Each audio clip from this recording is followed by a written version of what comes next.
आज हम बनाएंगे चावल से पनीर। जी हाँ, आप चावल से पनीर बना सकते हैं और ये असली पनीर से भी ज़्यादा टेस्टी लगेगा।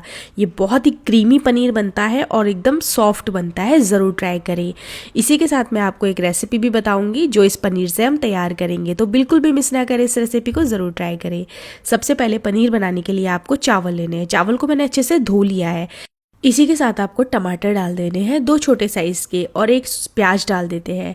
आलू डाल देते हैं, मीडियम साइज़ का आलू है जिसे मैंने ऐसे रफली कट कर लिया है। काट के आलू डाल दे, साथ ही में डाल देते हैं अदरक और लहसुन को। अदरक लहसुन के साथ ही मिर्ची डाल देते हैं और सूखी वाली 2 मिर्ची डाल देते हैं।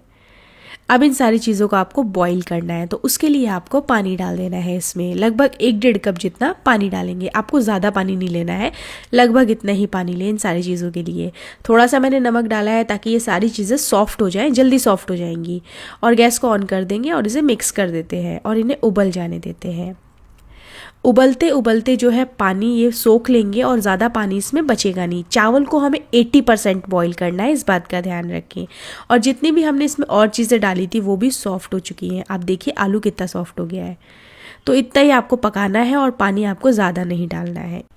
तो मैंने क्या किया है, यहाँ पे मसाले की भी तैयारी कर ली है और पनीर बनाने की भी तैयारी की है। तो मैं क्या करूँगी, ये मसाले वाली जितनी भी चीज़ें हैं ये निकाल देनी है। जैसे टमाटर, मिर्च, प्याज, ये सब कुछ निकाल दे, लहसुन प्याज भी निकाल दे। बस आपको छोड़ना है तो आलू और चावल छोड़ने हैं, बाकी हमने जितनी भी चीज़ें डाली हैं वो आपको निकाल देनी है। अगर आपको ये प्रोसेस थोड़ा सा भी मुश्किल लग रहा है तो आप दोनों चीज़ों को अलग अलग बना सकते हैं, ज़रूरी नहीं है कि साथ में ही बॉईल करना है। अब देखिए पैन में क्या बचा है, सिर्फ चावल बचे हैं और आलू बचे हैं। इन्हें ठंडा हो जाने देते हैं और ये जो हमारा मसाला था इसे हम तैयार कर लेते हैं तब तक, क्योंकि हमें ग्रेवी तैयार करनी है। सबसे पहले टमाटर का ये जो स्किन है वो निकाल देते हैं। उसके बाद ये जो मसाला है पीस लेना है आपको। कुछ काटना पीटना कुछ नहीं है, सिर्फ आप इसे ऐसे ही पीस ले, क्योंकि ये पहले ही बॉईल हो चुका है, अच्छे से ईजिली पिस जाएगा। थोड़ा सा पानी डाल के इसका एकदम स्मूथ सा पेस्ट तैयार कर लेते हैं। इस पेस्ट में मैं काजू का इस्तेमाल भी कर रही हूँ, क्योंकि इससे रिचनेस बहुत अच्छी आएगी हमारी ग्रेवी में। अगर आप नहीं डालना चाहते हैं तो स्किप कर सकते हैं। काजू को मैंने 10 मिनट के लिए भिगा दिया था पानी में, इससे इसका रिजल्ट बहुत अच्छा आता है। पानी निकाल के काजू को पीस ले और आपका जो पेस्ट है वो काफ़ी रिच बनता है, जिसकी वजह से ग्रेवी भी काफ़ी रिच बनेगी और अच्छी बनेगी। तो मसाला तैयार हो चुका है, अब आपको पनीर तैयार करना है।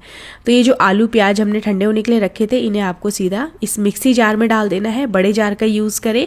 फिर आपको डाल देना है इसमें मिल्क पाउडर। आपने देखा होगा जब भी हम पनीर खाते हैं उसमें हल्की सी स्वीटनेस होती है, उसी के लिए हम मिल्क पाउडर डाल रहे हैं और डेयरी वाला फील भी आएगा इससे। और साथ ही में आपको डाल देना है 1/4 कप जितना ही मैदा, 1/4 कप ही मिल्क पाउडर था, और ज़रा सा पानी डाल के आपको इसको पीस लेना है। ज़्यादा पानी आपको नहीं डालना है, क्योंकि जितना भी चावल का स्टार्च था, आलू का स्टार्च था, प्लस उसमें पानी था, वो भी इसमें गया है। आप ये देखिए हमने स्मूथ सा पेस्ट तैयार कर लिया है। ये पूरी तरह से स्मूथ बना है, एकदम स्मूथ ही बनाए इस पेस्ट को, ये ज़रूरी है।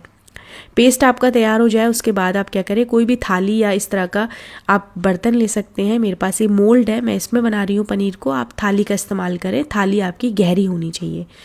और ये जो बैटर है, ये जो हमने पनीर का बैटर तैयार किया है, इसे आपको इस बर्तन में रख देना है, इस मोल्ड में सेट कर देना है एक तरीके से। थाली है तो थाली में सेट कर दें आप। और आप इसकी कंसिस्टेंसी देखिए कितनी स्टिफ है ये देखिए जैसे व्हिप क्रीम होती है, स्टिफ है बिल्कुल। बिल्कुल भी ये हिलेगा डुलेगा नहीं और गिरेगा नहीं। इस तरीके का ही आपको ये पनीर के लिए बैटर रखना है, इस बात का ध्यान रखिए, बहुत ज़रूरी पॉइंट है। अब पनीर हमें बनाना कैसे है, वैसे तो पनीर हम दूध को फाड़ के अलग से बनाते हैं रुमाल में बांध के, लेकिन ये जो पनीर है आपको स्टीम करना है। इसे स्टीम करने के लिए मैंने एक कढ़ाई में पानी लिया और उसमें स्टैंड रखा, फिर ये मोल्ड रख देना है और ढक्कन को बंद करके इसे 15 मिनट के लिए आपको स्टीम करना होगा। शुरुआत में आपको ये थोड़ा सॉफ्ट दिखेगा ऊपर की सतह, आप क्या करें इसे थोड़ी देर के लिए फ्रिज में रख दें, उससे क्या होगा ये जल्दी सेट हो जाएगा। तब तक हम ग्रेवी तैयार कर लेते हैं जब तक हमारा पनीर सेट हो रहा है। तो कढ़ाई में मैंने ऑयल डाला, इसके बाद इसमें काली मिर्च डाल देते हैं, थोड़े से खड़े मसाले डालेंगे बेसिकली। थोड़ी सी मैंने यहाँ पे लौंग डाल दी है, ज़्यादा नहीं डालेंगे, ज़्यादा स्ट्रॉन्ग ग्रेवी नहीं बनाएंगे। फिर ये तेज पत्ता डाल दिया और जीरा डाल देते हैं। इन सारी चीज़ों को हल्का सा क्रैकल होने देते हैं और हींग भी डाल देते हैं, हींग से फ्लेवर अच्छा आता है।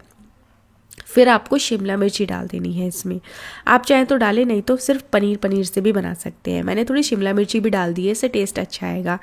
आप अपनी पसंद की कोई और सब्ज़ी ऐड करना चाहते हैं इस रेसिपी में तो डाल सकते हैं। फिर आपको ये मसाला डाल देना है जो हमने प्रिपेयर करके रखा हुआ था, ये मसाला इस टाइम पे इस्तेमाल करें। पनीर तो हमने चावल से बनाया है, लेकिन ये जो ग्रेवी है हम शाही पनीर वाली बना रहे हैं। आप देखिए मैंने इसे अच्छे से स्टर किया, इसके बाद इसमें मसाले डाल देते हैं। तो जितने भी बेसिक मसाले होते हैं जैसे हल्दी, लाल मिर्च पाउडर, ये सारे मसाले डाल देते हैं। साथ ही में धनिया पाउडर भी डाल देते हैं। ज़्यादा क्वांटिटी ज़्यादा नहीं लें आप मसालों की, नहीं तो स्ट्रॉन्ग बन जाएगी ग्रेवी। साथ ही में मैंने यहाँ पे गरम मसाला भी डाल दिया इस टाइम पे, और जीरा पाउडर डाल देते हैं। सारे मसाले आधा छोटा चम्मच ही हैं। और ये किचन किंग मसाला भी डाल देते हैं, अगर आपके पास है तो डाल सकते हैं। और लास्ट में मैं यहाँ पे डाल रही हूँ काश्मीरी लाल मिर्च पाउडर, ताकि ग्रेवी का कलर अच्छा है। अच्छे से स्टर कर लें। ये ग्रेवी जो है मैं थिक रखूँगी, तो इसलिए हम पानी ज़्यादा यूज़ नहीं करने वाले हैं इसमें। तो अभी तो हम मसाले को भून रहे हैं, तो थोड़ा सा पानी डाल के मसाले को भूनना शुरू करते हैं। ध्यान रखिए हमने इसमें काजू लिया है, तो काजू की वजह से क्या होता है, ग्रेवी पैन में बहुत ज़्यादा लगती है। तो पानी डाल के इसे आप भून लें अच्छे से, लेकिन आपको ध्यान रखना है कि नीचे ना लगे। तो ढक देते हैं इसे ताकि ये भून जाए। इसके बाद ये जो पनीर है ये तैयार हो चुका है। मैंने इसे सिर्फ 5 मिनट के लिए रखा फ्रिज में, और ये बहुत जल्दी तैयार हो गया है। ऊपर की सतह बिल्कुल सेट हुई दिख रही है। इसके बाद आप इसे पीसेस में काट लेते हैं। वैसे तो ये बाहर रखेंगे तो भी सेट हो जाता है, लेकिन टाइम ज़्यादा लेगा। तो हमें रेसिपी तैयार करनी है, तो इसके लिए मैंने इसे फ्रिज में सेट होने के लिए रखा था। आप देखिए मैं इसे नाइफ़ से कट कर रही हूँ। नाइफ़ एकदम क्लीन है, इसका मतलब पनीर हमारा अच्छा तैयार हुआ है। तो मैंने इसे बिल्कुल पनीर के पीसेस में ही कट किया है। आप चाहें तो अपने पसंद से भी काट सकते हैं इसे। ये सिर्फ आपको पनीर का ही टेक्सचर नहीं देता है, इनफैक्ट ये आपको काफ़ी मलाईदार और क्रीमी सा लगेगा खाने में। जैसे कभी आपने मलाई कोफ्ता वगैरह खाया हो, इस तरीके का भी लगेगा। तो आप इसे बेसिकली मलाई पनीर बोल सकते हैं। ये देखिए कितना ज़्यादा सॉफ्ट है और एकदम अच्छे से सेट हुआ है। कोई कह ही नहीं सकता है कि आपने इसे चावल से बनाया है। इसमें काफ़ी ज़्यादा स्टार्च का भी इस्तेमाल हुआ है, तो ये काफ़ी सॉफ्ट सा बनता है। और ये देखिए हमारा मसाला बिल्कुल तैयार हो चुका है, भुन चुका है। एक बार इसे 2 मिनट के लिए चलाते हुए भून लेते हैं, ताकि ऑयल अच्छे से सेपरेट हो जाए। मसाला अच्छा भुन जाता है तो सब्ज़ी अच्छी बनती है। ये देखिए जैसे ही ऑयल सेपरेट हुआ है, इसके बाद हमने इसमें और पानी डाल दिया और पनीर डाल देते हैं। जैसे कि मैंने बताया मैं इसे बहुत ज़्यादा पतला नहीं रखूँगी, थिक कंसिस्टेंसी ही रखने वाली हूँ, तो मैंने थोड़ा सा ही पानी डाला है, आधा कप जितना। फिर आपको ये पनीर डाल देना है जो हमने घर पर तैयार किया है।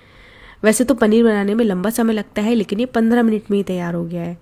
और बिल्कुल नई रेसिपी है, मतलब आप कंपेयर नहीं कर सकते हो कि इसका टेस्ट कैसा आने वाला है।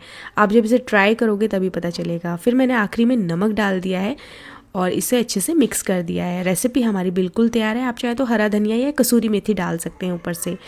क्रीमी बनी है, बिल्कुल शाही पनीर ही लग रहा है देखने से तो, लेकिन आप एक बार ज़रूर ट्राई करें। मस्ट ट्राई रेसिपी है। और मुझे कमेंट में ज़रूर बताएं आपको ये पनीर की रेसिपी कैसी लगी और ये नई तरीके का पनीर कैसा लगा। रेसिपी अच्छी लगी हो तो लाइक ज़रूर करें।